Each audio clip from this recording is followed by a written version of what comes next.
Hi, I'm Anastasia and this is the Martin Yale P7200 desktop auto folder.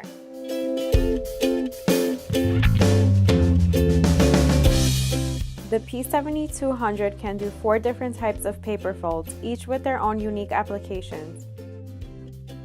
The first step is inserting paper into the rear paper feed. Next, set up the fold type by lining up the paper stops on both the front and back fold tables to the desired fold type icon. After setting the fold type, turn on the machine by pressing the rocker switch. The unit will eject the folded paper out through the front and collect it into the stacking tray. Make sure to turn off the machine after all your paper is folded.